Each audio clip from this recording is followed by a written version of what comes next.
How we doing? How we doing? How we doing, guys? Welcome to episode 172 of the Exec Talk Podcast. I'm your host, Dovalez Wasan. All right. So this is going to be a long one. Sit down, get your popcorn, follow me on all my socials, like, subscribe, hit the notification bell, comment if you're new. It's going to be a long one. Sit down, grab your popcorn, enjoy the show. We are going to talk NBA trade deadline. As you guys probably know, it was absolutely insane. It was insane. Like, not like that. Well, some of them were like that, but it was insane. Some people are thinking, why? Other people are thinking, woo! So we're going to break that down. Of course, we're going to break down the Super Bowl this Sunday. Chiefs, Eagles in NOLA.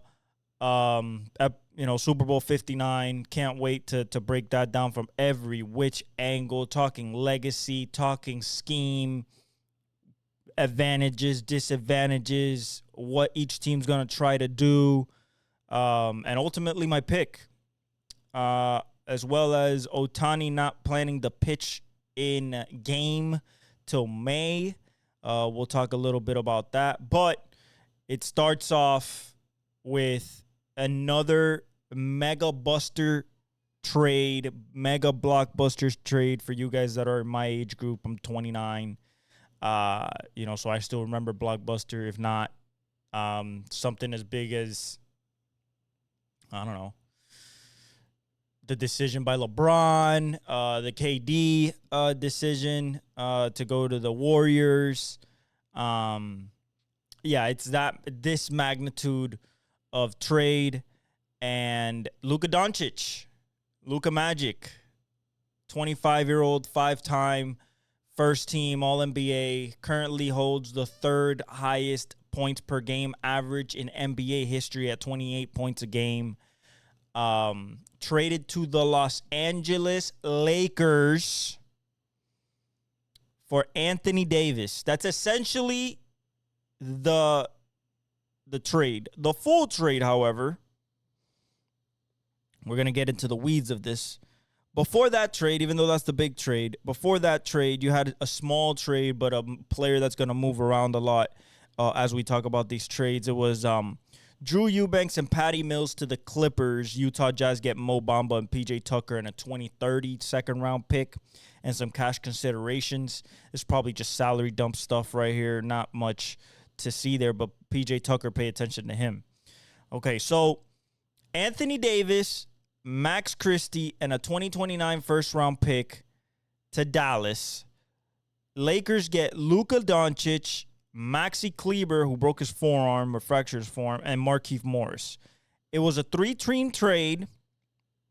Utah Jazz get Jalen Hood-Schifino, who hasn't played since he got drafted out of Indiana 2 years ago, a 2025 second-round pick, and a 2025 second-round pick, one via the Clippers, the other one via Dallas.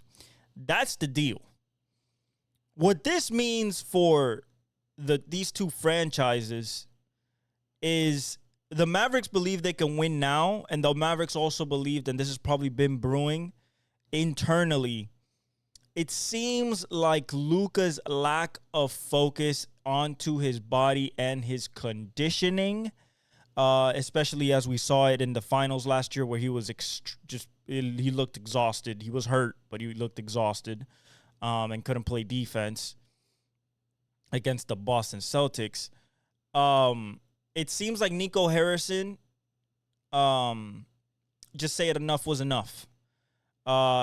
Apparently, Jason Kidd did talk to Luka multiple times about his conditioning and about his weight.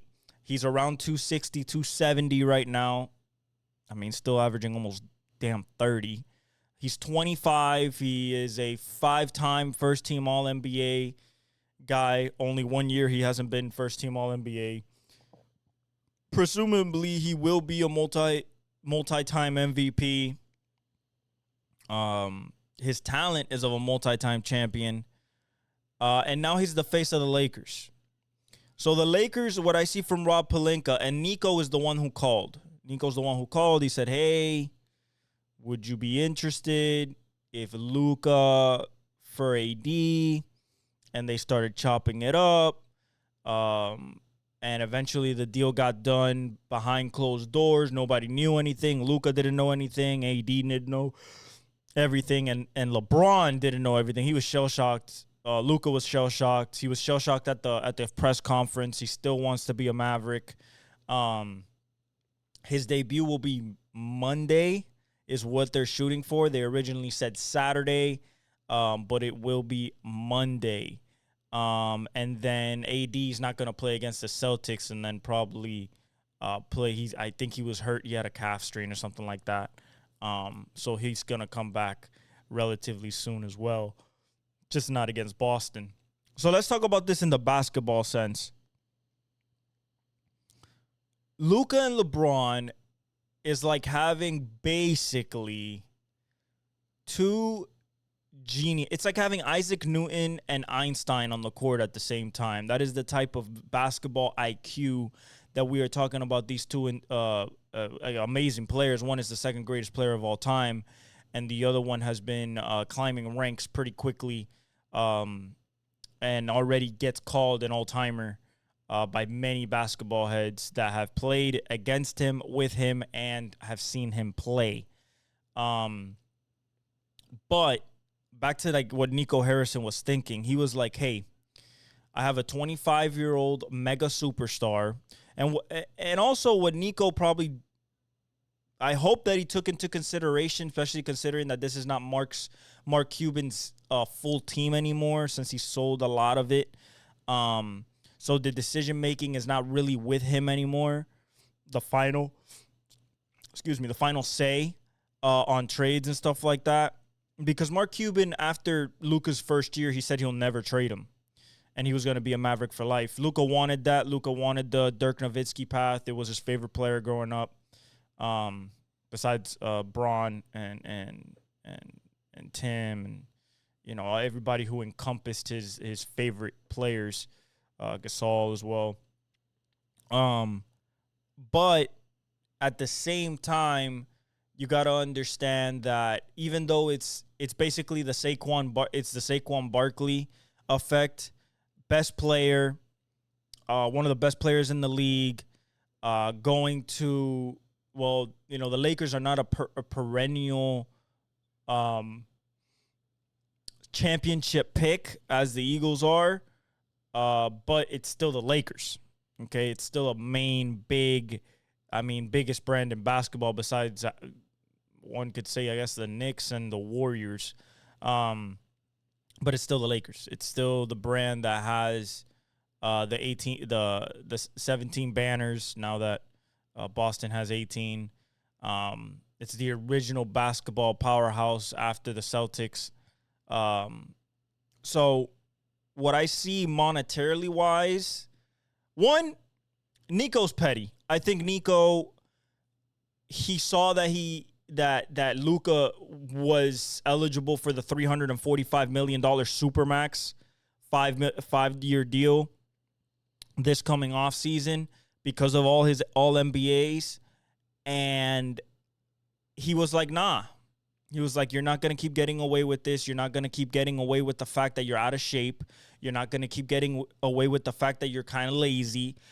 We've been telling you multiple times. You haven't grown up yet. And we're going to bet on the fact that if we bring more adultness into this locker room, that we have a chance to win now. And on one side, I don't blame him because you have to, I mean, once you give a guy $345 million, there's not much you can do, especially if it's a 5-year contract. But at the same time, this kid is 25 years old and a top 5 player in the league. Like, that to me, along with the money stuff, which is like he's one of the best in jersey sales. He's by far the most popular, a Dallas Maverick. You know, he puts butts in seats. He's one of the most exciting players to watch, especially in the playoffs. But Nico was like, I got to win now. I have the roster to win now. And I believe that I can make this move and give myself a 2-year window with two guys in AD and Kyrie in the same timeline. They're both 33, 31 and 33, I believe, or 30 and 30, something like that. I think Kyrie's 33, but it might be 30 and 30, 31, 31. And give myself with the Derek Lively, with a Gafford, give the opportunity for AD to play the 4, he was complaining the last 2 weeks.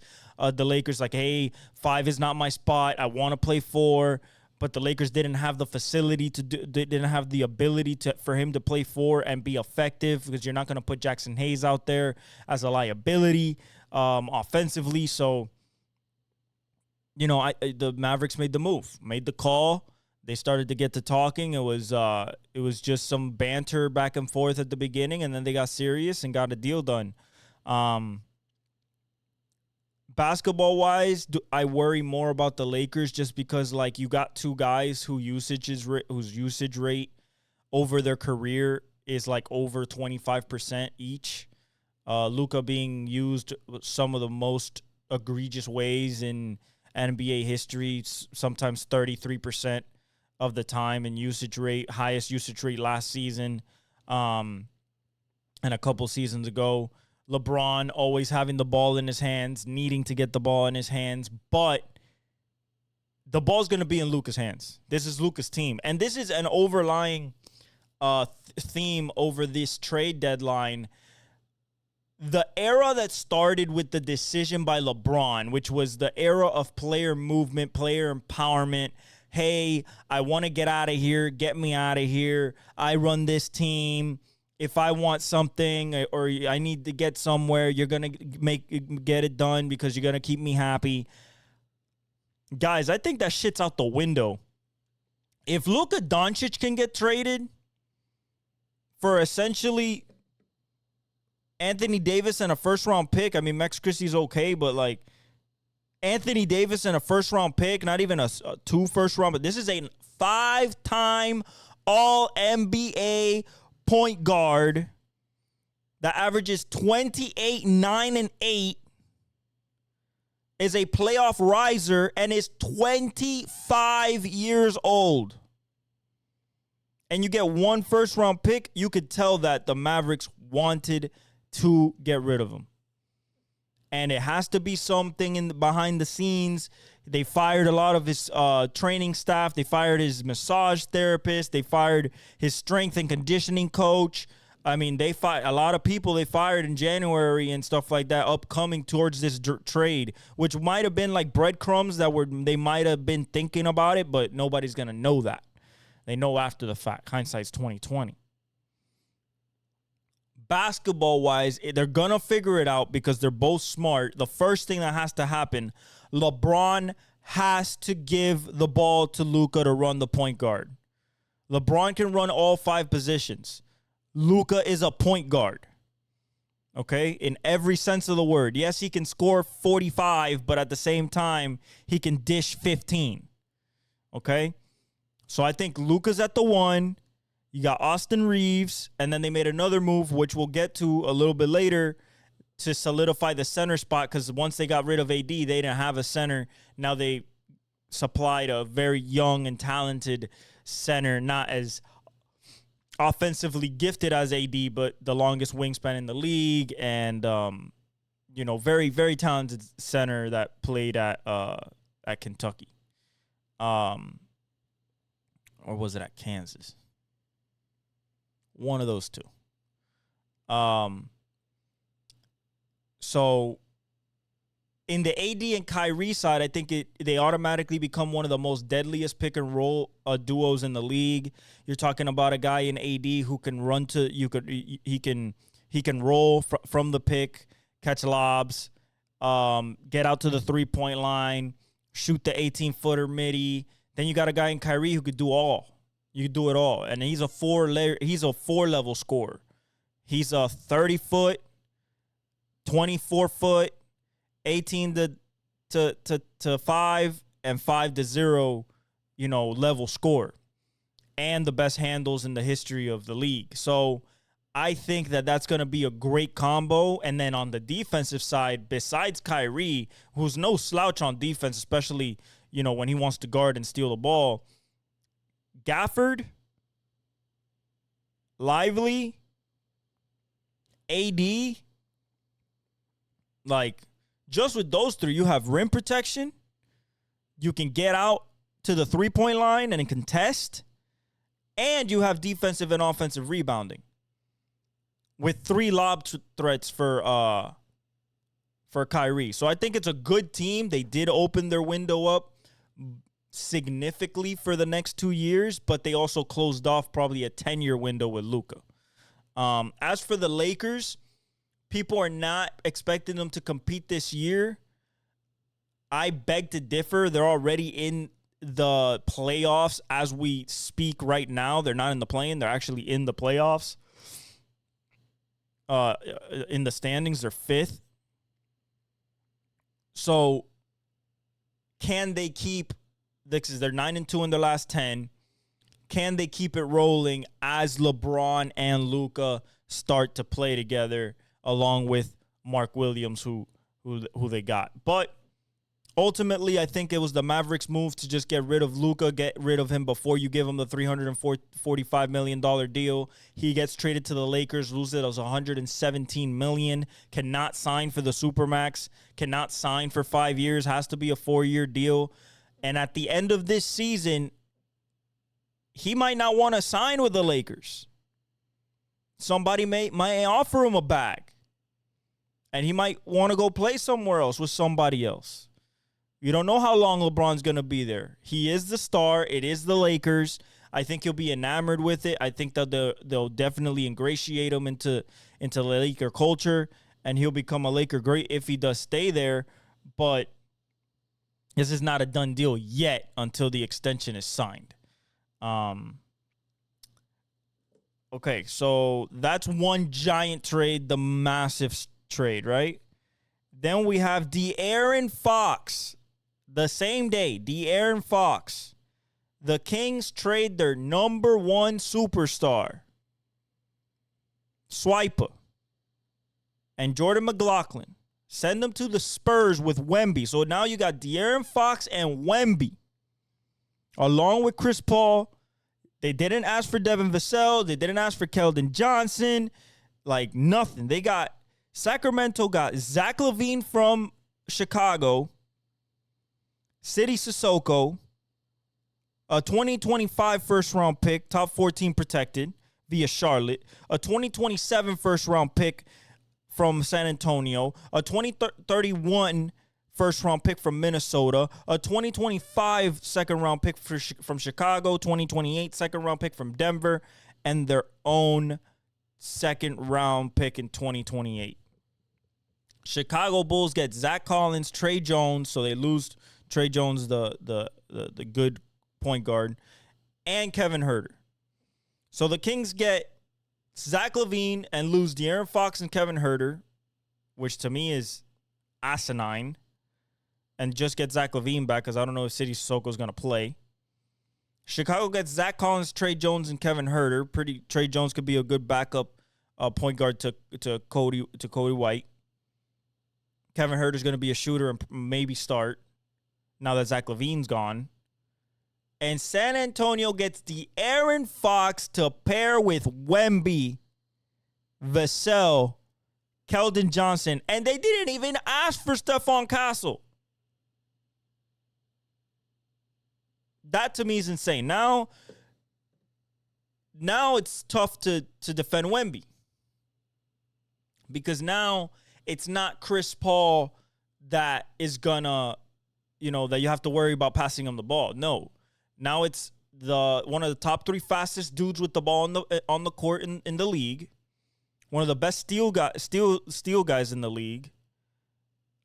A guy that has legit explosiveness, a midi game that is nasty. They literally call him that off his office. He's gonna wear the number 4 because his wife wore number 4 at Texas Tech in college.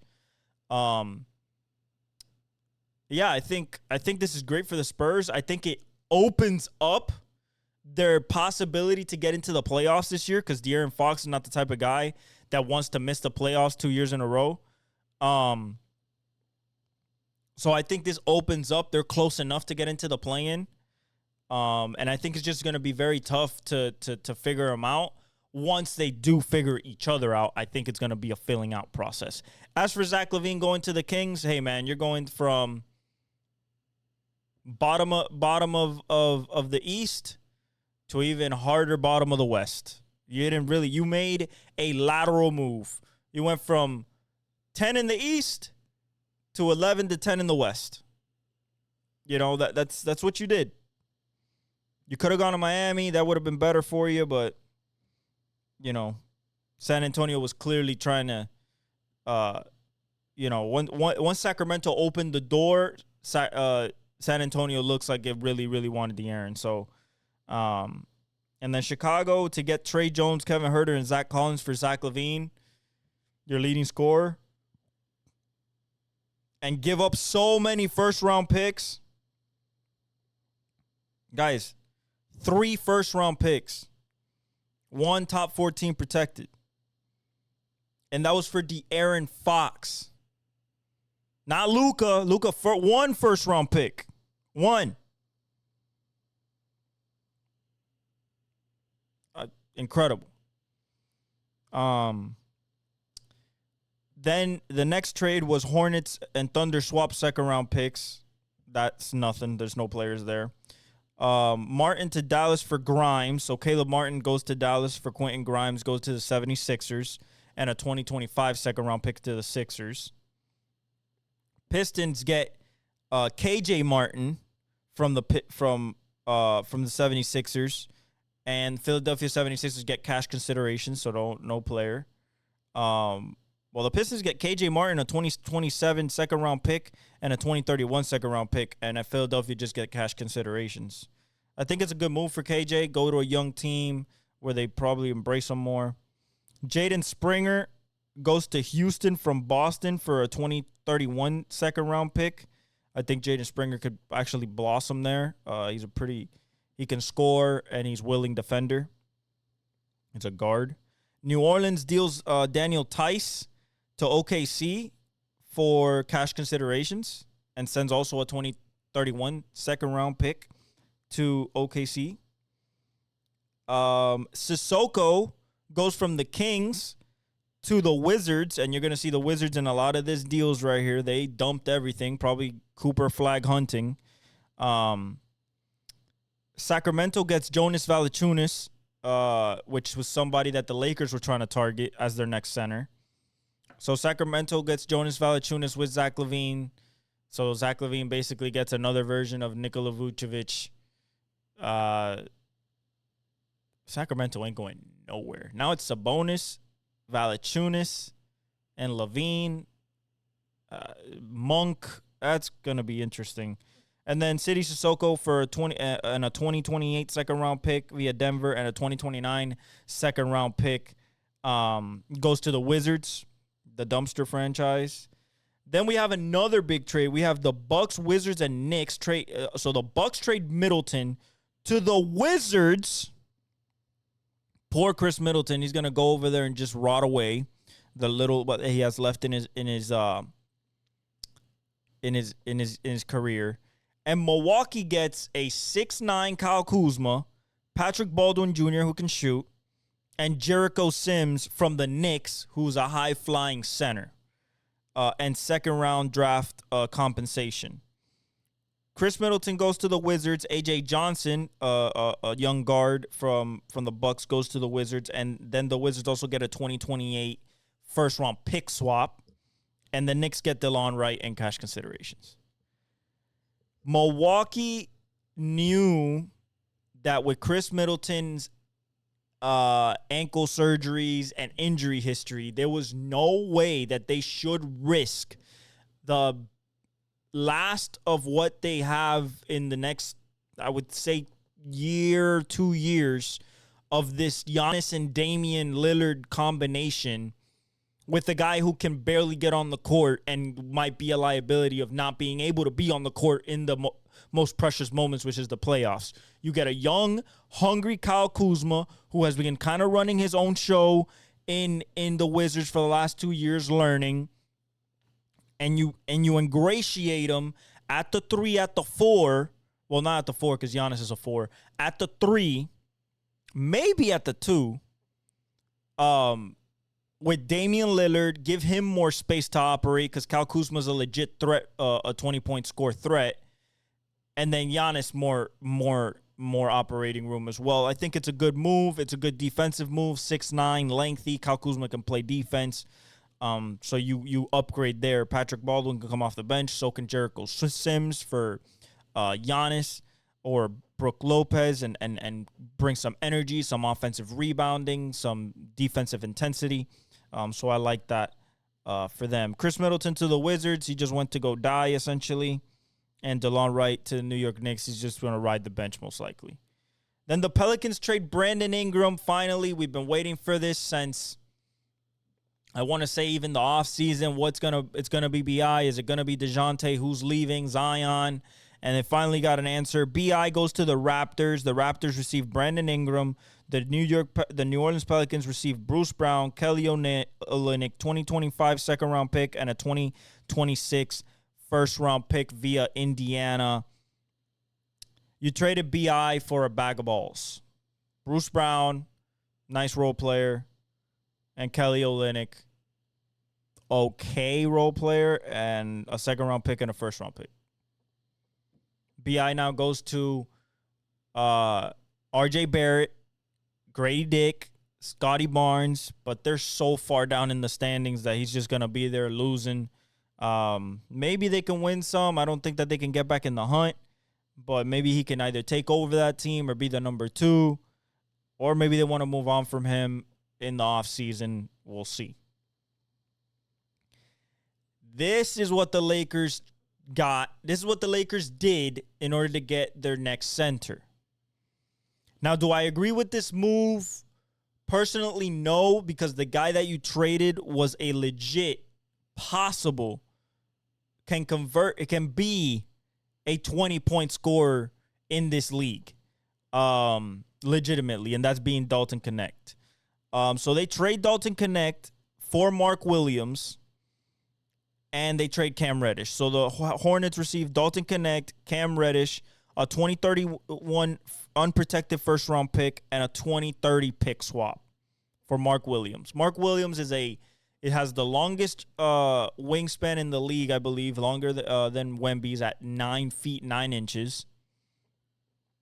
Can offensive rebound, can defensive rebound, can block shots, and is a good lob threat for Luka, which is what you need in a Luka offense.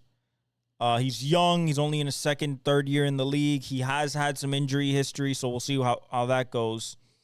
But for the Hornets, now having LaMelo, Dalton Connect, Brandon Miller, Miles Bridges, Trey Mann, like you gotta, and Cam Red, like all these young guys, I expect the Hornets not to be in any contention or anything like that, but I expect them to actually be somewhat competitive. I expect Dalton Connect to try to be a scorer, especially if LaMelo's not healthy.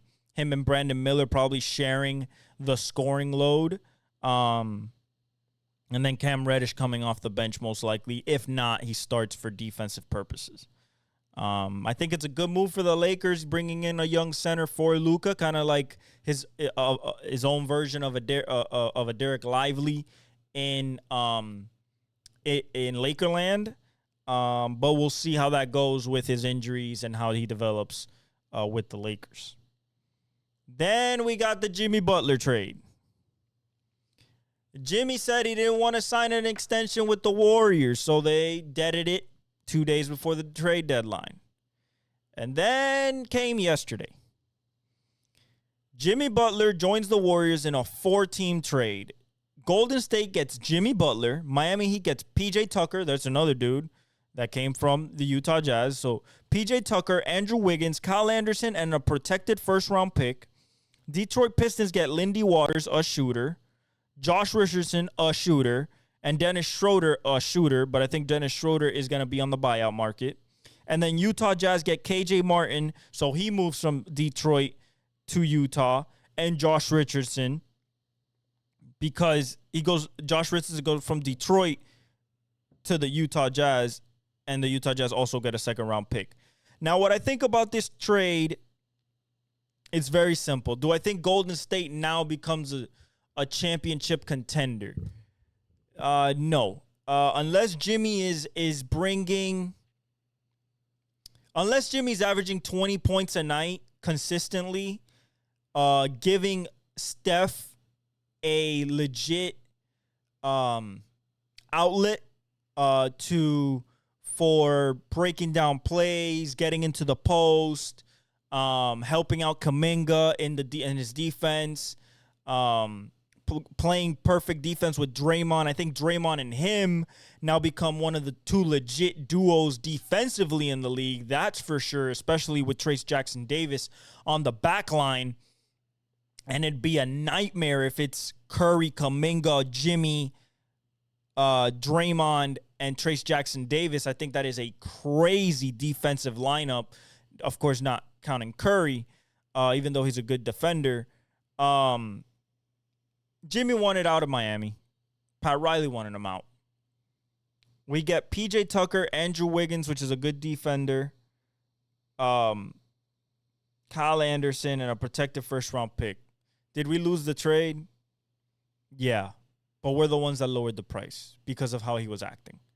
So, and then when he said he was not going to sign the extension, he did sign an extension, $114 million 2-year extension. Is it 100? I think it was 114 million. I believe. I'll tell you guys right now.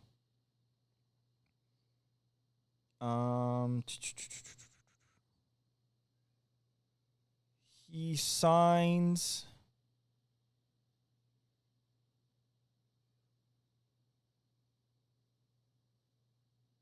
Jesus Christ, where is that?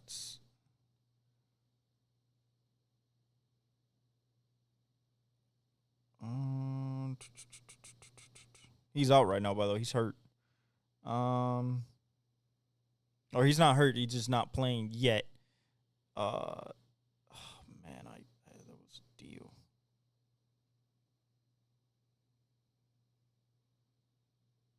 All right, I'm gonna find the contract. I'm gonna find the contract.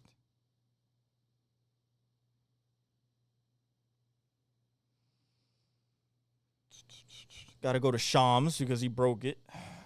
He broke the contract, so got to go to Shams here. And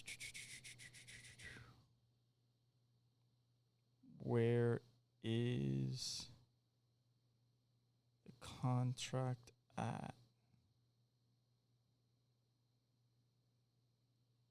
So they're keeping Kyle Anderson, they're keeping Wiggins, Tucker, and Anderson are in Miami along with the Warriors protected first rounder.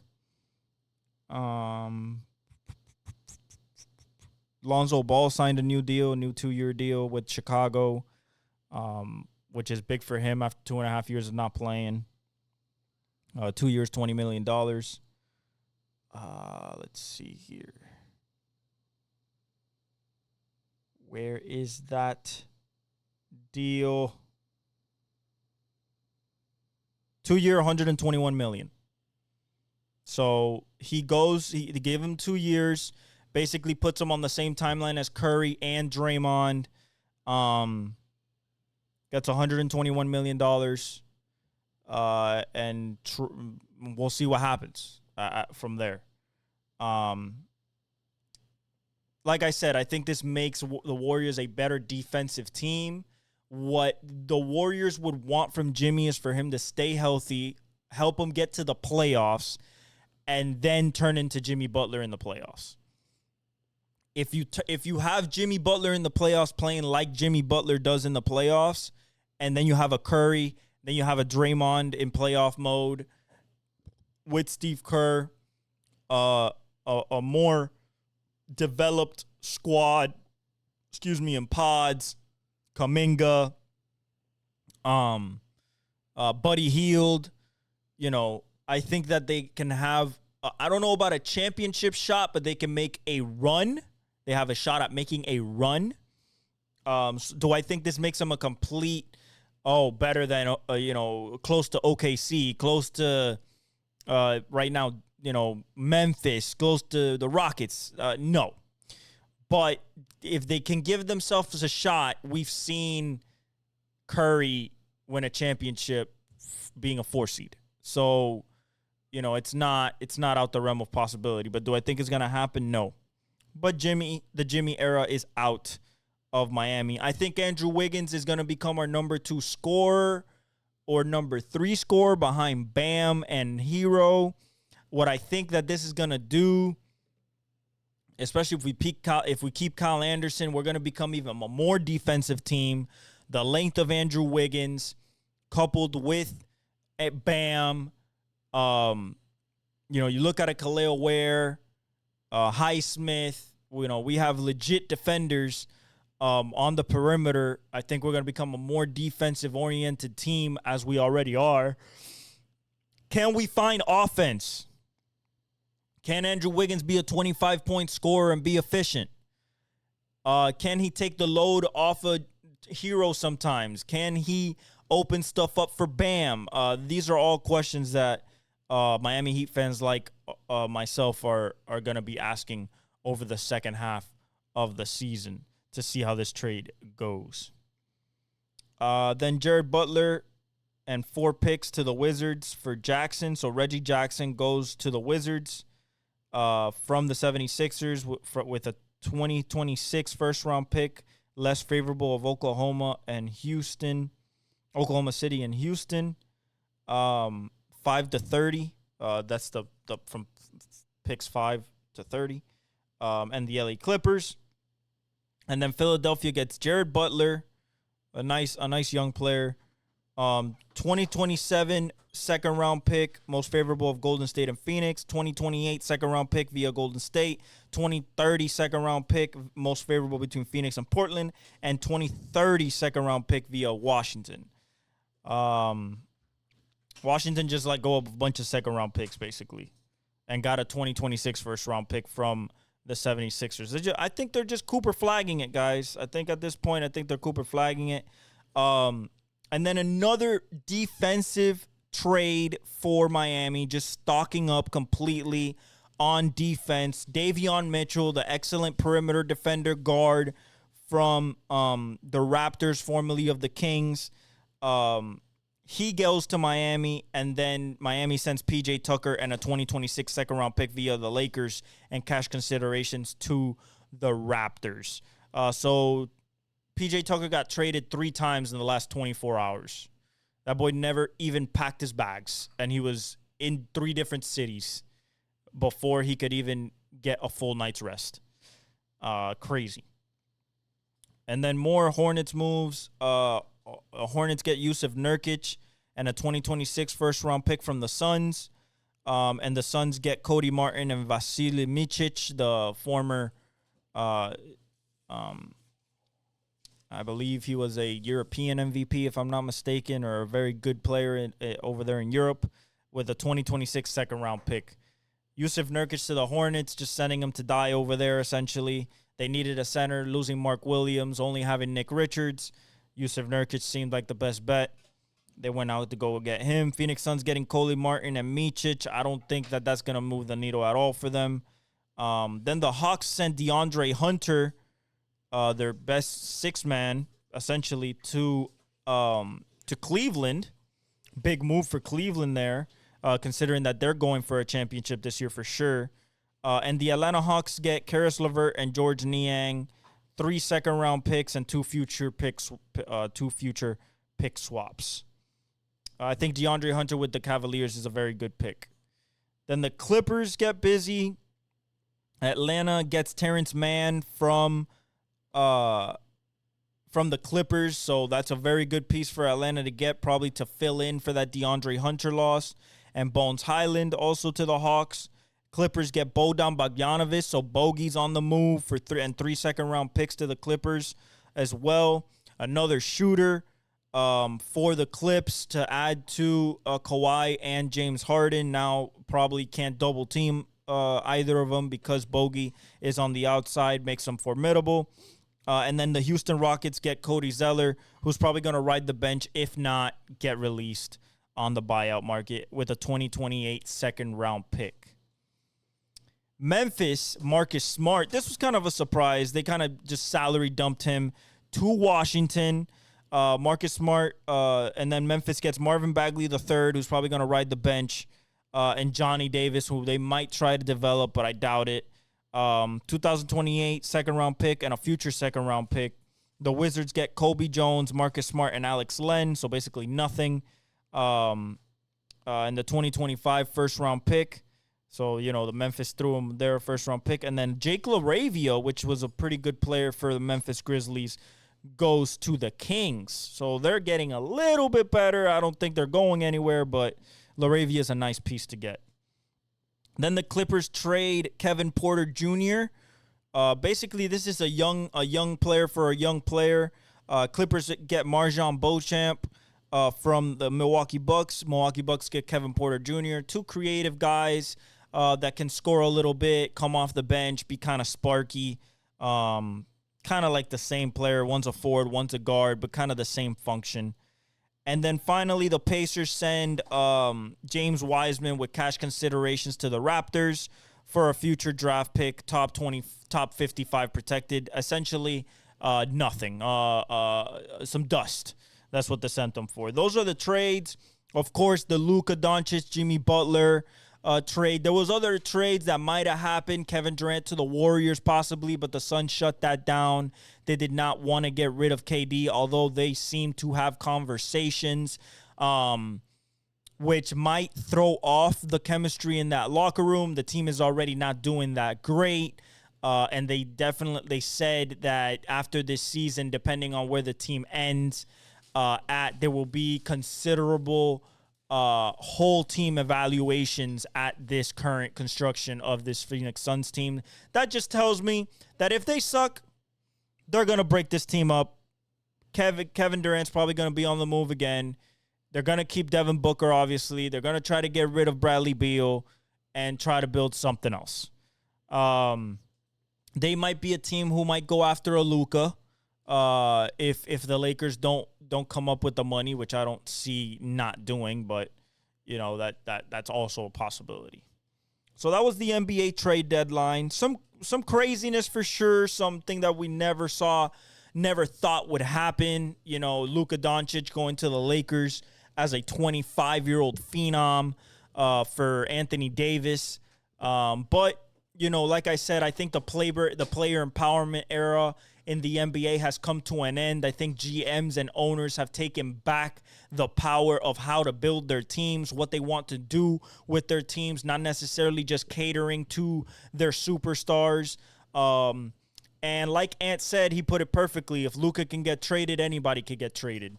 I firmly believe that. I'm looking at guys like Zion. I'm looking at guys like Joel Embiid. Anybody who's injured and commanding a lot of money, not really producing.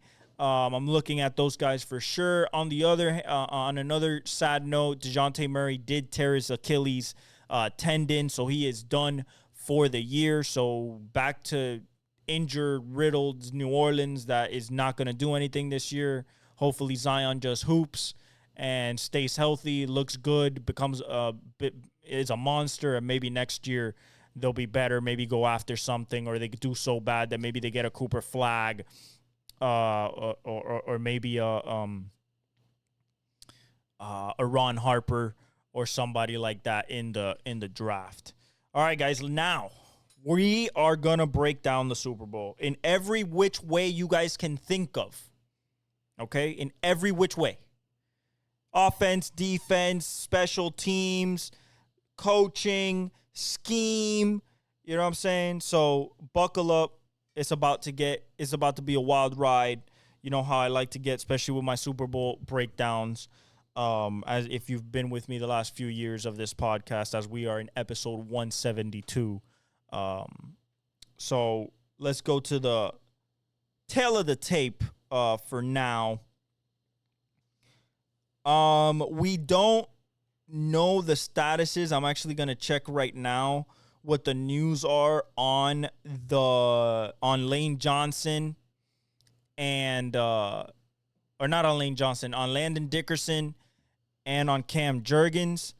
I'm gonna look at the roster now, see if they have any injury designation as of now, right now. So let me see. Cam Jurgens is. Let me see here. Doesn't start. They haven't said anything. Okay, so they're keeping it very, very under the vest. That means he's probably maybe a game time decision. Landon Dickerson. They haven't said anything either. Okay, so it looks like they're playing. That's very big for the Eagles. KC's completely healthy. All right, so let's start by the fact that this is basically three-peat. There's two things on the line here on either side. There is the fact that you can have the greatest run in NFL history with the Kansas City Chiefs if they achieve the three-peat, something that's never been done in the Super Bowl era. I don't want to hear about the Vince Lombardi days, because that wasn't the Super Bowl era. It wasn't free agency. The draft was different. I mean, there was way less teams, so I don't want to hear it. I love Vince Lombardi, but this would be the greatest run ever. And then on the other side, it would be the greatest running back season ever, if Saquon puts the icing on the cake with a win. So there's two historical kind of one-of-one historical things that can happen in this game. Another thing that can happen in this game is Mahomes can become basically the second greatest quarterback ever, right behind Brady. Only quarterback to ever have a three-peat.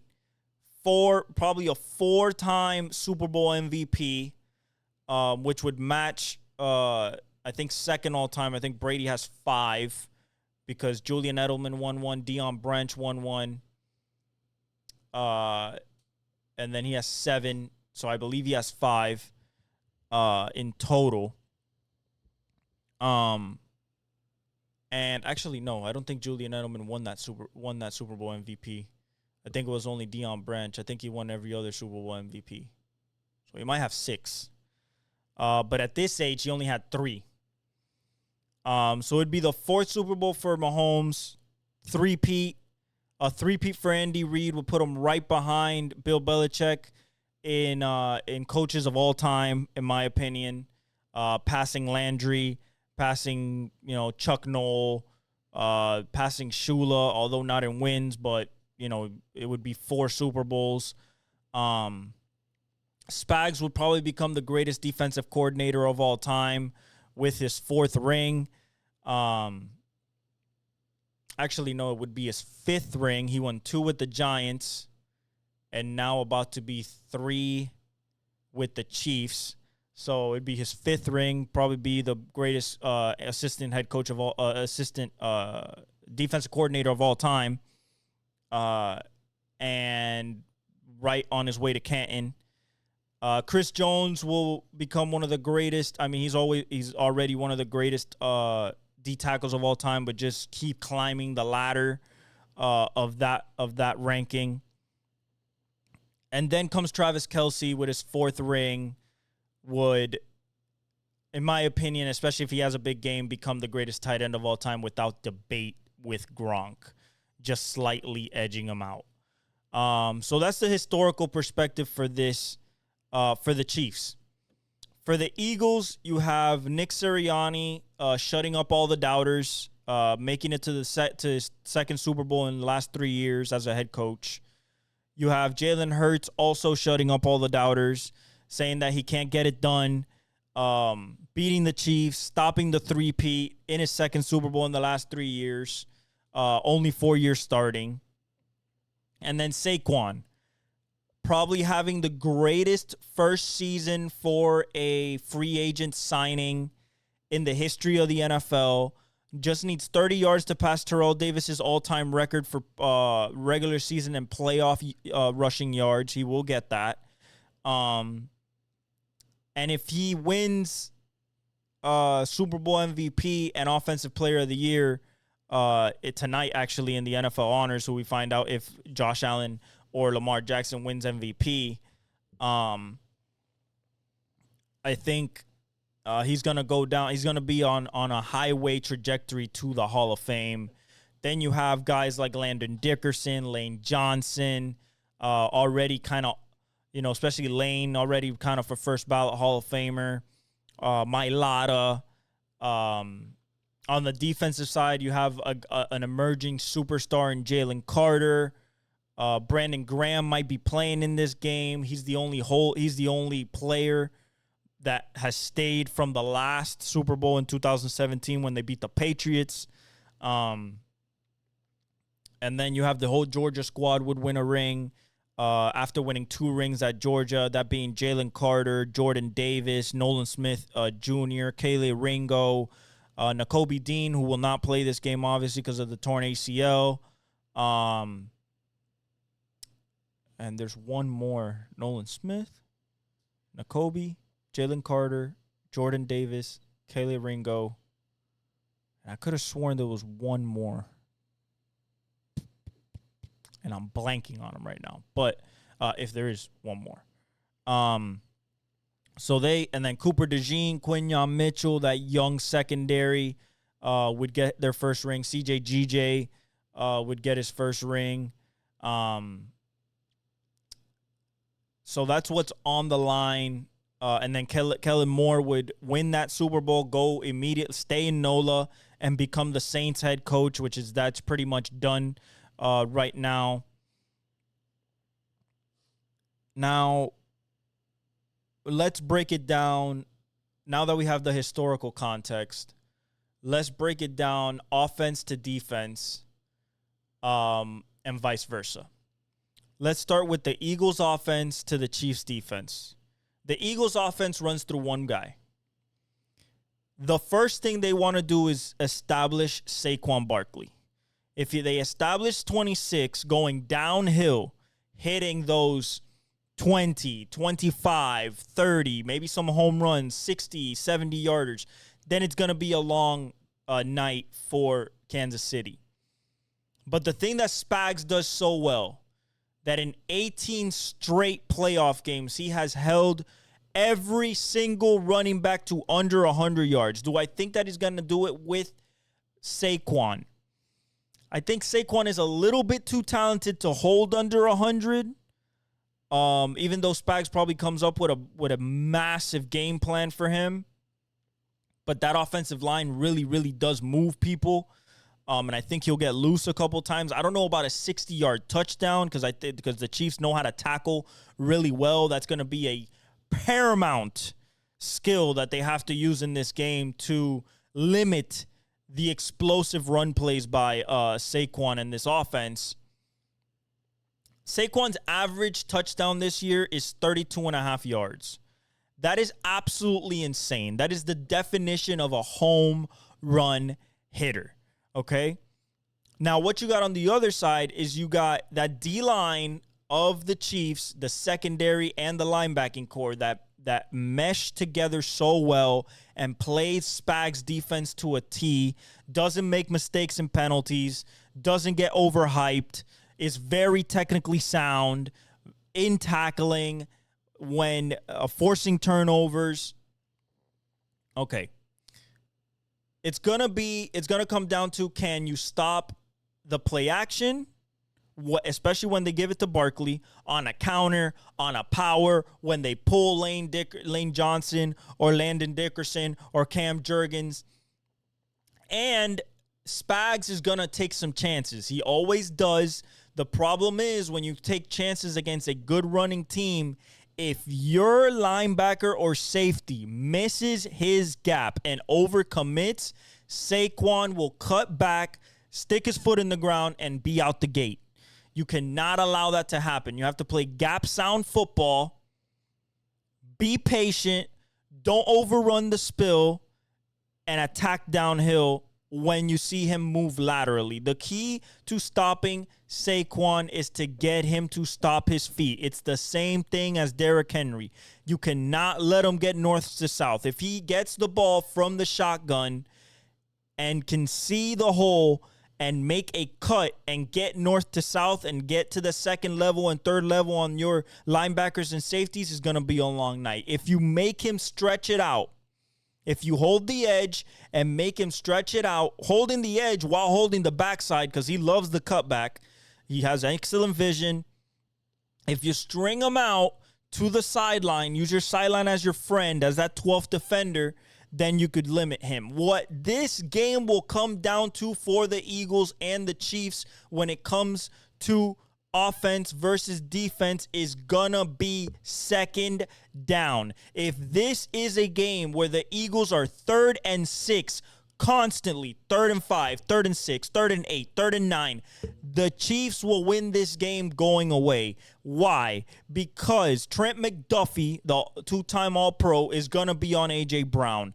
Jalen Watson is gonna be on Devontae Smith. Justin Reed is gonna be on Dallas Goedert. That only leaves Jahan Dotson, Saquon, and Jalen Hurts' legs. Like I said, this Chiefs defense is the best tackling team in the NFL. They rarely miss tackles, like rarely. I think they had 8 all season. And they bring the ball carrier down when they hit them. So screen plays, bubbles, slants, in cuts, out cuts, they limit yards after the catch. It's going to come down to, they want to put it, Spags is going to say this for this, he's probably been saying this all week. Guys, if we stop 26, we get back to the same place that we were 2 years ago when Jalen had to make every throw. And I don't think that now he's that same player. Now, that's a big challenge, and they do have a better defense, in my opinion, the Chiefs do, from that defense, because that team was very, very reliant on Pat Mahomes. So, that was an MVP year, 5,000-yard season, over 40 touchdowns, the whole shebang. Now this is a defensive team. This is the number 1 defense for the number 2 defense. Okay? It's going to come down to, when it comes for the Eagles, is Dallas Goedert going to get open on 3rd down and be able to get first downs? Is Jalen Hurts going to be able to run the football on his own, on keeps, whenever they go man-to-man, whenever they send a blitz or anything like that? And 3, if it comes down to a 3rd down or a 4th down in the 4th quarter, you know that Spags is going to send an exotic blitz that you've never seen before. I've heard for a week and a half from Dan Orlovsky to all the quarterback gurus that are saying Jalen Hurts at the line of scrimmage is much better than 2 years ago, and he can call out blitzes and switch to runs and everything. I want to see that game of chess against the greatest defensive coordinator of all time, when you don't know he's coming, and he is known, and his bread and butter is getting free runners at your quarterback in the biggest moments. Okay? I want to see that. Is that leg really good? Is that knee really healthy? Can he get out the pocket? Can he make something happen? When he's pressured, his QBR goes way down. If he's not pressured, he's really accurate. This is also going to come down to the secondary. Can Trent McDuffie one-on-one win the matchup with A.J. Brown? I think he can, but it's also a size difference of 5'10", 5'11" to 6'2", 225, 230 with A.J. Brown. On the other side, how lethal is Devontae Smith going to be? One of the best route runners in the NFL, a legit number 1, not a number 2. Can Jalen Watson deal with him?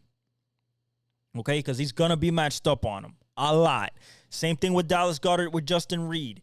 Can Justin Reed cover him good enough so the pass rush and the blitzes can get there? Do I think that Spags is going to blitz every single play? No, but he has definitely blitzed top 5 in this this whole season, So that's one thing. The blitzes. Can blitz pick up by Saquon, which he has been really good, but that's with blitzes that are not coming from Spags. The free runners that go to Jalen, because Spags is going to have free runners. And then the final piece of the puzzle, if you get to stop Saquon or limit him enough, how, who, and what, and how are you going to deal with Chris Jones? Who is he going to attack? And if he sees a weakness and is exploiting it, how can you counter? Okay? I don't think he's going to rush on Lane Johnson. He's, that's a Hall of Famer versus Hall of Famer. I don't think he's going to go against Jordan Mailata. That's all pro versus all pro. I think he's going to pick his spots between Cam Jurgens, Landon Dickerson. Okay? I think that's where he's looking. Ultimately, it's going to come down to that. Because if they slant to Chris Jones, that means Dana, Pennell, Karlaftis, Omenihu, and the blitzes, Nick Bolton, Leo Chenal, not Reed Blankenship, the other white dude. Oh, my Lord. Why do I always forget his name? The other linebacker. I don't know why I forget his name. I used to know it like off the top of my head. Derek Nottie, Tershawn Wharton, Drew Tranquill. Okay, Drew Tranquill.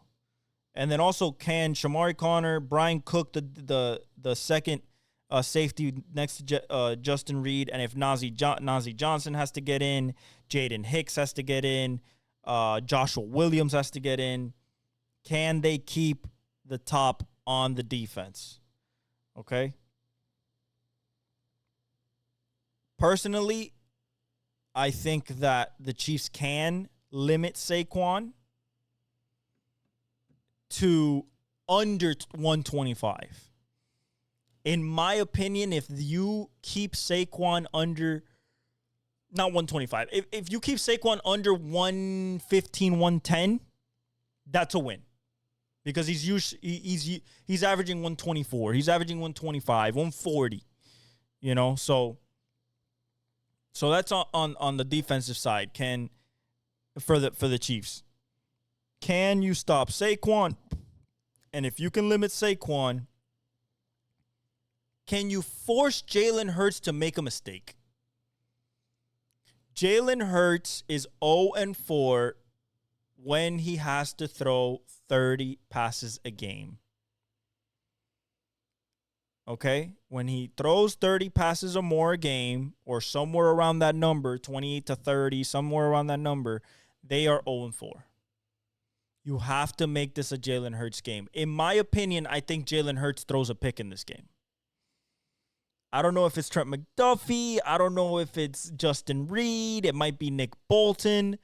But somebody's getting a pick on the Chiefs. I just feel it. I feel like that Spags is going to stress that we need a turnover. Now, can it happen with a sack, a strip fumble? Absolutely. But I think that they're definitely getting a pick. Okay? Now, let's go on the other side. Let's go Eagles defense, Chiefs offense. Key here is the offensive line. Is Mike Caliendo going to be your left guard? Are you going to keep Joe Thuney as your left tackle? If that's the case, Jordan Davis and Jalen Carter are going to be able to feast, even though I think that Andy Reid is going to, and Nagy is going to shift the line towards Jalen Carter most of the time. Creed Humphrey's gonna slide to Jalen. That means pressure's gonna come from one side, from the other side. The problem with that is when you blitz Mahomes, you usually get torched. Why? Because when you blitz, you're not playing zone no more. There are zone blitzes, but Mahomes is so smart that he could probably see it coming, change the play, and hit you with a screen to Xavier Worthy, and now it's first down. You wasted a blitz, and you're back where you started. You have to, if I'm the Eagles, I have to, every single time that Mahomes gets the football, I need to have him in 3rd and long. And I need to get off the field. That means you have to cover Travis Kelce. You have to cover the in-breakers. But I know you're not going to do that. Vic Fangio's 0-8 versus Mahomes. And the reason Vic Fangio's 0-8 versus Mahomes is because Vic Fangio loves to run quarters and cover 2. Loves that umbrella coverage.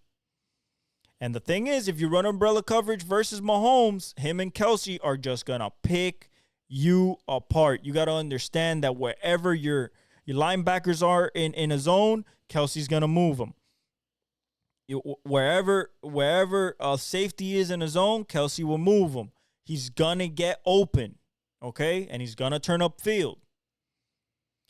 Can KC run, even have a semblance of a run game against this defense? A semblance of a run game, okay? I'm talking about, Andy Reid gives it to Pacheco and Kareem Hunt combined like 22 to 25 times. Just to keep them honest, so the play action works.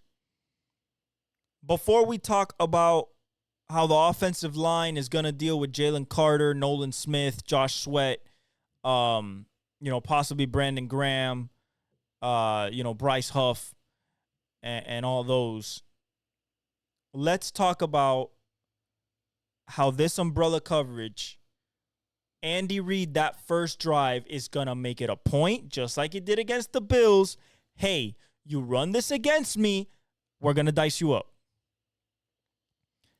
If the Eagles get the ball first and don't even have to go 3 and out, but they don't score, they punt.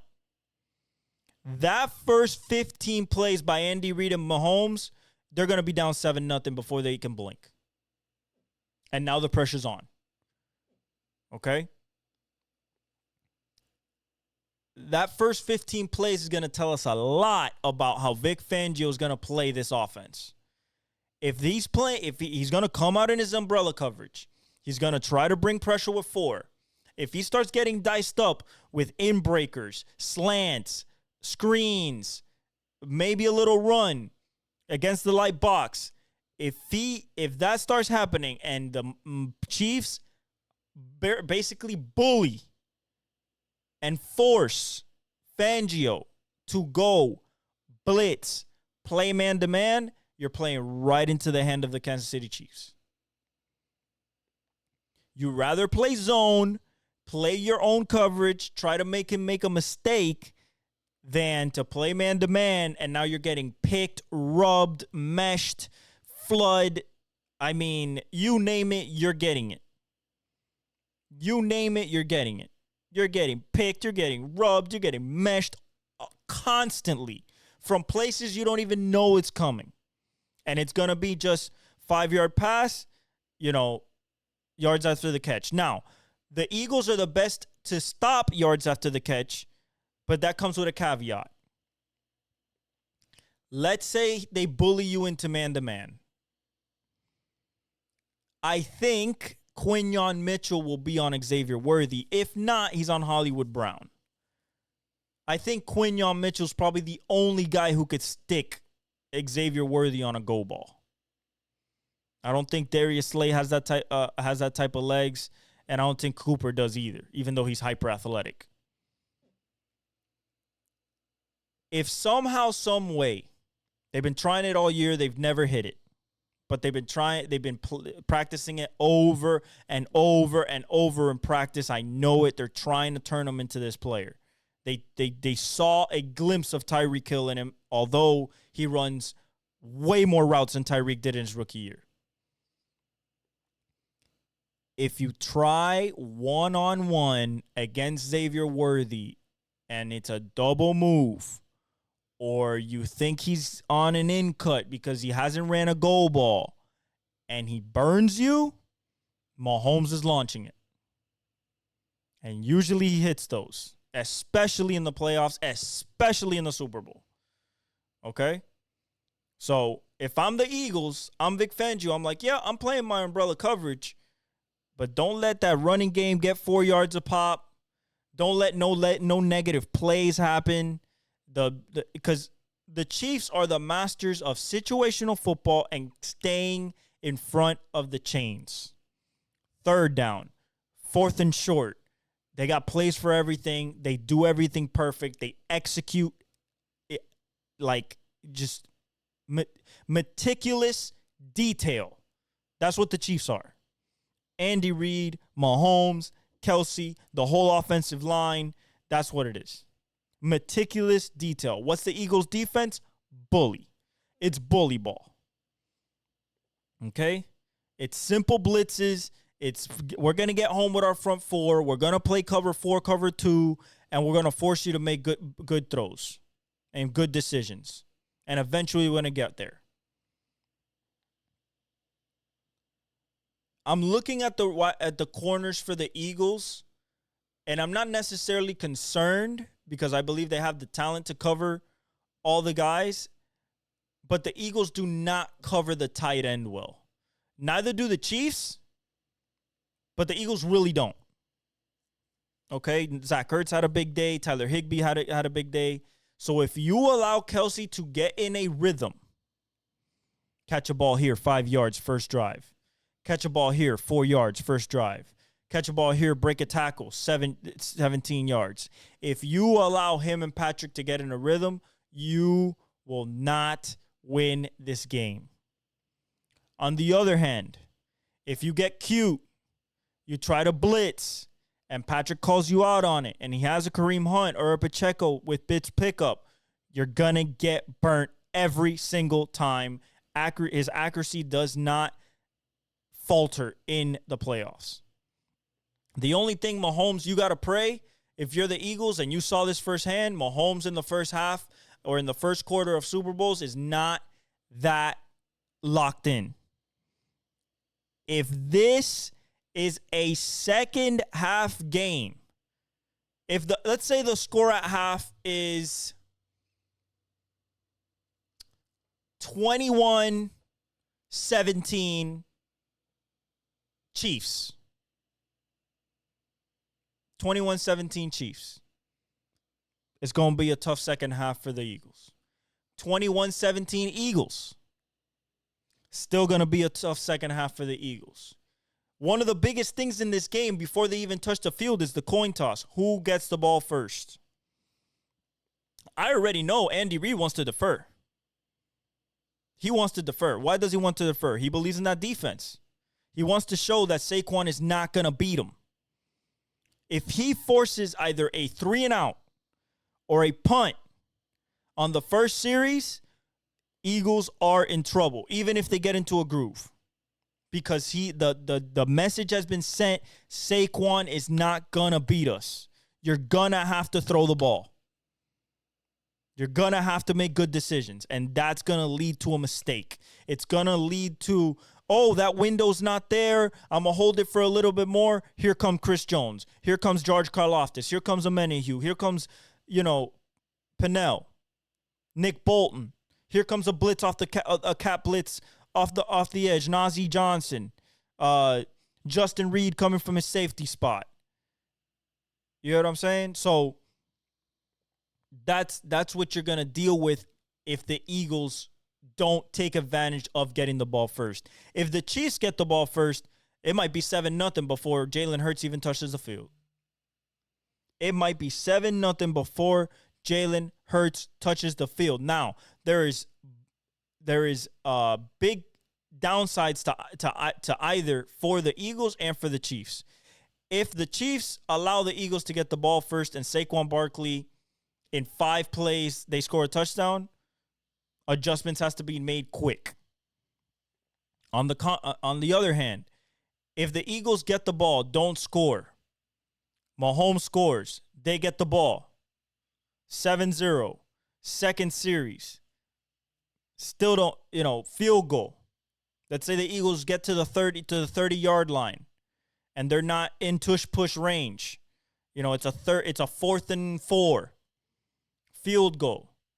Mahomes gets the ball back. He's already in a rhythm. Bing, bing, bing, bing, bing. 14-3. Still in the first quarter. Possibly maybe start of the second. Back to the Eagles. Work down the field. Touchdown. 14-10. 5 minutes left. Remember, the Eagles got the ball. 5 minutes left in the second quarter. Let's say the Eagles ran down the clock. 5 minutes left, second quarter, before half. What do you have to dominate if you want to win? If you want to win games in the NFL, the middle 8. 5 minutes left. What does Mahomes do? Bing, bing, bing, bing, bing, bing. 21 for 20. What is it? 21 touchdown, field goal, touchdown. 21-10. Halftime. Who gets the ball in the second half? Oh, Mahomes does. Bing, bing, bing, bing, bing. Let's say they get a field goal. 24-10. Already 14. You're already down 14 second half against Mahomes. Now you got to press. Now you got to throw the ball. Bing, pick. What happened? Bing, bing, bing, bing, bing. Touchdown. And it becomes a route. And Saquon can't get the ball. Okay? On the contrary, for the Chiefs, let's say the Eagles get the ball first. 5-6 plays. Boom. Touchdown. 40-yarder by Saquon. All right. We were already behind the 8 ball. We've been here before. 7-0. Okay. First 15. Bam, bam. 7-3. Next series. Can't stop the run. Bing, bing, bing, bing, bing. All right. Hold them to a field goal. 3-10. Mahomes comes back. Bam, bam. 10-10. Again, come back. 17-10. Mahomes comes back 17-13, halftime. Who gets the ball first? If it's the Chiefs, okay, they're in good shape.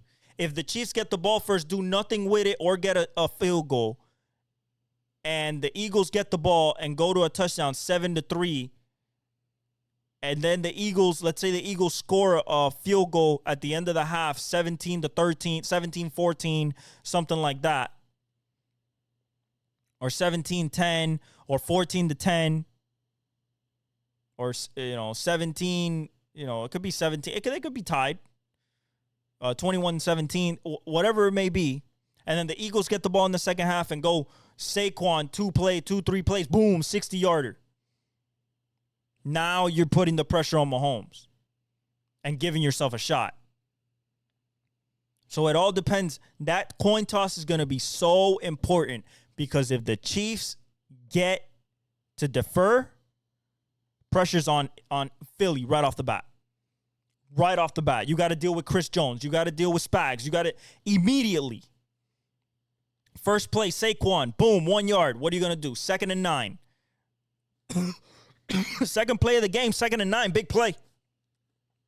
Second play of the game, big play, 2nd and 9. Let's say you get 5. Or you get 4. You pass to Devontae Smith or Dallas Goedert, you get 3, you get 4. All right, third and 4. 3rd and 5. What are you going to do? Can't give Saquon the ball on a 3rd and 5. Yup, you're going to get blitz. That's going to be the first blitz of the game. If it's 3rd and 6, 3rd and 5, first drive, Spags is going to blitz you. It's going to be a simple blitz. It's not going to be nothing crazy. He's just going to set you up for the end of the game. That's what Spags does. The reason I say if this is not a blowout by the Eagles, that the Chiefs will always come out on top is because Andy Reid, Steve Spagnuolo, and Patrick Mahomes are the best of the best at second half adjustments, especially on the offensive side of the ball. When it comes to situations, 3rd and 2, 3rd and 1, 4th and 1, you're not going to beat Andy Reid. You're not going to beat Patrick Mahomes. Okay? Now let's talk about what really is going to come down to. Okay? The secondary is nice. Linebackers are great. This D-line versus this O-line. The O-line right now for the Chiefs is going to be probably Joe Thuney, Mike Caliendo, Creed Humphrey, Trey Smith, Jawan Taylor. Unless they move Joe Thuney back to guard and then try DJ Humphries out there now that he's healthy, we'll see. But right now, I think it's going to be the same thing. If Jalen Carter, he's always lines up. He's 92% of the time, 901 snaps this year, he has lined up on the left against, if you're facing the defense, you're on the defensive side, on the left side, on the right guard. He's always faced the right guard. I don't know if he wants to face an all-pro in Trey Smith all game long. So if he switches to Caliendo, they're going to have to slide the line that way and give him help. Caliendo's going to be eaten alive by that dude. He's a monster. He's going to be like the next Aaron Donald, the next Chris Jones. He's that special. What does that do? The problem with the Eagles is that they have so many ways to attack you from front four. Bryce Huff is a demon off the edge. Josh Sweat is a speed to power type of rusher, but it has some speed and bend. And now you have this kid, Nolan Smith Jr. 4'3". So basically I have Mike out there. And a bend machine out the edge. Going against Jawan Taylor. That's probably who's gonna face.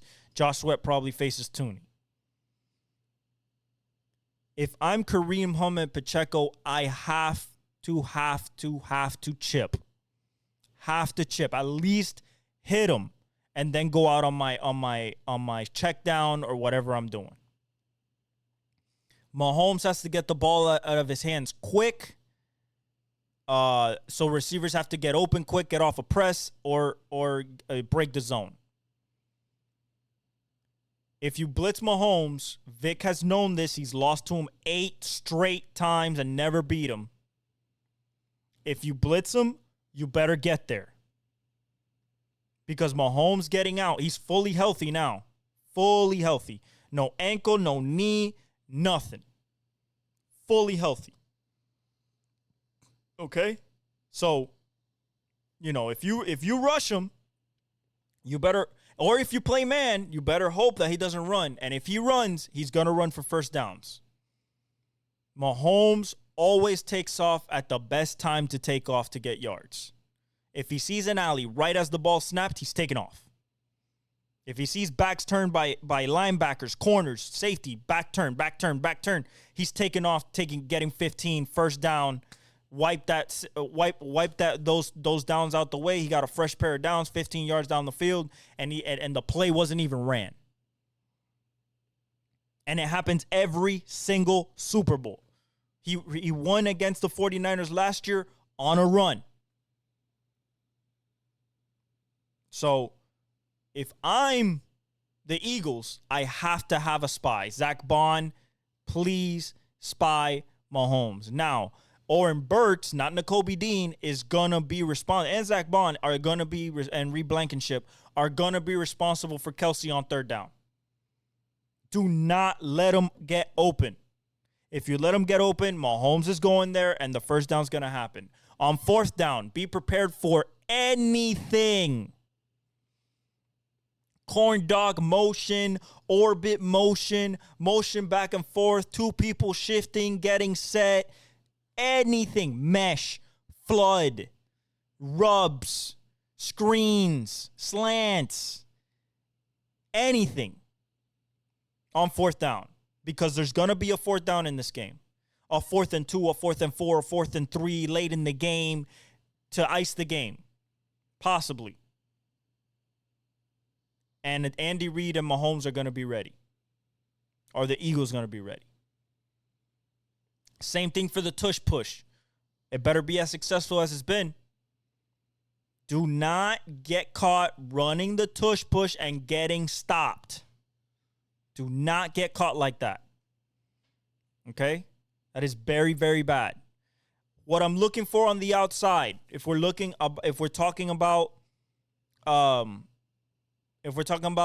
receivers, Hollywood Brown, I think, is going to be a big part of this game. Not necessarily catching the ball, but I think taking coverage his way. Same thing with Xavier Worthy. Watch Noah Gray. Watch Jalen Watson. Okay? Watch Kareem Hunt. Watch Isaiah Pacheco out the backfield. Watch Juju Smith-Schuster. And watch DeAndre Hopkins. He hasn't done nothing yet this season. He hasn't done nothing yet this postseason, but he's in his first Super Bowl, and I promise you Andy Reid will dial him up in a critical situation because of his pedigree, his hands. He's a first ballot Hall of Fame receiver, and he's going to make him have a big moment. And do not get beat deep. You want to run that umbrella coverage? You better not get beat deep. Don't get beat on a seam. Don't get beat on a go ball. Don't get beat on a deep post. Don't blow a coverage. And you have to try to force Mahomes to make a mistake, either throwing a pick or getting to him, flustering him, do what Tampa Bay did, force fumbles, stuff like that. Ultimately, this is going to come down to two things: the trenches and turnovers. That's on the field. Off the field, this is going to come down to, can Nick Sirianni and Kellen Moore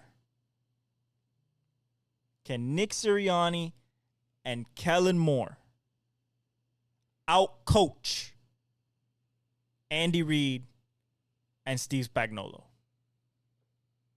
That chess match is what's going to determine this Super Bowl. And if you ask me, and this is my official pick, I'm going with the Chiefs, baby. 3-peat. Yeah, you might say the Eagles are a better team. They are. Top to bottom. They are. But Mahomes, Andy Reid, Spags is just stuff you can't quantify. Travis, Chris Jones, the having the pedigree of being there, have been done that over and over and over. The moment's not going to be too big. This game is going to come down to a one possession, and it's going to be Mahomes with the ball in his hands to win it. Plain and simple. If not, and Spags does magic, this might be a blowout. This might be a blowout, possibly. But I think it's going to be a close game. I got the Chiefs. And, 3-peat, baby. Greatest dynasty in football history. A little bit house cleaning with baseball. Shohei Ohtani is not going to pitch until May. That's fine by me. He's going to hit. That's fine by me. The Dodgers are not going to miss him on the mound until May. That's okay. I'd rather him healthy for the rest of the season than starting him off, early, and he might tweak it or anything like that. Okay? Because if you think about it, you still have Yoshimura Yamamoto. You still have Tyler Glass now. You still have Roki Sasaki. You still have Tony Gonsolin. You still have Bobby Miller. You still have Trevor May. So you have the rotation. Blake Snell. You have the rotation to stay alive, more than alive, to be number one in baseball before he even comes back to pitch. I'm not worried about that. Pete Alonso returned to the Mets. Good job keeping the polar bear there with Juan Soto and Francisco Lindor with Mark Vientos. I think that's going to, and Alvarez, I think that's a good core. Pitching-wise, you're still kind of lacking, but we'll see what happens there. On the NBA side, the standings, Boston is 5 behind Cleveland. New York is 2 behind Boston in the third spot, 7 games back. You have Indiana in the fourth place, but 12 games back. So, You're talking about 5 games out of third place. Milwaukee's 13 games back, 1 behind Indiana. Miami's 15 games back, 2 behind Milwaukee. Detroit's 16 games back in 7th. Orlando's 16 and a half games back. They recovered a little bit. Now they got Paolo and Franz back. They're a half a game behind Detroit. Atlanta's 18 games back, and Chicago's 19 and a half games back, with Philly being 20 and a half games back. And that's it, because Brooklyn's 24, Toronto 25, 27 and a half for Charlotte, and Washington's 31 and a half. As in the West, you have a Memphis Grizzlies 6 games behind a 40-9 OKC. You have Houston 8.5 games back, 2.5 games back of Memphis in the third spot. Denver at 9 games back, just a half game back of Houston. LA Lakers 5, 10.5 games back, a game and a half back of Denver. The Clippers 12.5 games back. Minnesota recovered a little bit. They're 13 games back, just a half game back of the 6th spot. Dallas is 15 games back, 2 behind Minnesota for the 7th. Sacramento's 15.5. So is Phoenix, and Golden State is also 15.5. So 9 through 11 are all tied in the win and loss column, except they're all 25 and 25, and San Antonio are 17.5 games back in the 12th spot. Portland's out of it, 19. Utah's way out of it, 28, and New Orleans way out of it in 29. As for the stats, SGA still at 32.8. They're basically 33 points a game. Giannis at 32. Jokic at 30. Tyrese Maxey at 28. And Anthony Edwards at 27. Trae Young is at 11.5 assists a game. Nikola Jokic at 10.3. You have Cade Cunningham at 9.4. Steadily been increasing it throughout the season. LeBron at 9.1. Still being efficient with the assist. And Tyrese Halliburton at 8.5. 3-pointers made a game. Steph is at 4.2. Ant's at 4.1. LaMelo's at 4.1. Brandon Miller's at 3.9. And Tyler Herro's at 3.8. Defensive leaders, you have Domantas Sabonis at 14.3 in rebounds. Karl-Anthony Towns at 13.6. Nikola Jokic at basically 13. Zubac at 12.6 and Giannis at 12.2. Blocks, Wemby's at 4 a game. Walker Kessler's at 2.4. Anthony Davis at 2.1. Brook Lopez at 1.9 and Gafford at 1.8. And Dyson Daniels still leading the league in steals, 3 a game. Shai Gilgeous-Alexander with 2 a game. Tyrese Maxey 2 a game. Jokic at 1.8 and Jalen Williams J-Dub at 1.8 a game. And that's your NBA standings. We have the duels, NASCAR. We have the duels before Daytona 500 next week. We're getting close to Formula One. We're also getting close to IndyCar. So super excited for racing to get back. We're 49 days away from the MLB season to start. So super excited for the Super Bowl. Chiefs, that's my pick. I broke it down. I hope you guys liked it. We talked about all the trades in the NBA and their repercussions and how I believe GMs and owners are now taking back control of their teams and how to build them. We talked about the historical significance of both sides for the Chiefs in the three-peat and for the Eagles in Saquon. And, guys, we're going to enjoy a great halftime show by Kendrick Lamar, who swept the Grammys, which is the most hilarious thing that could have happened to Drake, and then accepted his awards with a Canadian tuxedo, which is denim on top, denim on the bottom. It was absolutely hilarious. He deserves it. He had the greatest year in hip-hop history. Record of the year, song of the year, performance of the year, rap performance of the year. And then he's going to do the same thing with GNX, and I think that and he's going to definitely perform Not Like Us in NOLA at the Super Bowl. Have SZA there. It's going to be great. We're going to enjoy it. Super Bowl, baby. Go Chiefs. I love you guys. Thank you for always rocking with me. Like, subscribe, hit the notification bell. Follow me on all my socials. Comment. And yeah, guys, I love you guys. God bless you. And I leave you all with the outro.